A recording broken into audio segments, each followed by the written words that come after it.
یاد رکھو، زندگی میں اکثر اوقات ہمیں ایسا محسوس ہوتا ہے جیسے ہر طرف سے مشکلات نے ہمیں گھیر رکھا ہے۔ ہم دعا کرتے ہیں، محنت کرتے ہیں، لیکن نتائج وہ نہیں ملتے جو ہم چاہتے ہیں۔ یہ وہ لمحے ہیں جب انسان کی اصل آزمائش شروع ہوتی ہے۔ یاد رکھو، اللہ تعالیٰ انسان کو ایسی کسی مشکل میں نہیں ڈالتا جس کا وہ سامنا نہ کر سکے۔ مشکل وقت اس بات کا اشارہ ہے کہ اللہ تمہیں مضبوط بنانا چاہتا ہے، تمہاری صلاحیتوں کو نکھارنا چاہتا ہے۔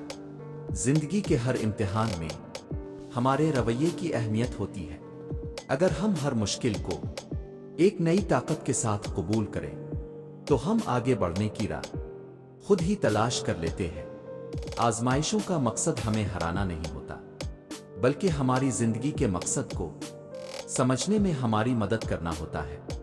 ہر امتحان کے بعد سکون کا ایک لمحہ ضرور آتا ہے، لیکن وہ سکون صرف انہی لوگوں کو ملتا ہے جو صبر کا دامن تھامتے ہیں۔ کبھی کبھی ہم جلد بازی میں ہوتے ہیں، ہمیں فوری نتائج چاہیے ہوتے ہیں، لیکن صبر کا مطلب یہ ہے کہ ہم وقت کو اپنا کام کرنے دیں اور اللہ کی منصوبہ بندی پر بھروسہ کریں۔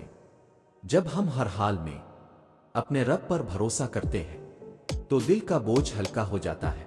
انسان کی کامیابی کا دار و مدار اس بات پر ہے کہ وہ آزمائشوں کو کس طرح دیکھتا ہے۔ جو لوگ اپنی مشکلات کو ایک موقع سمجھتے ہیں وہ ہمیشہ کامیاب ہوتے ہیں۔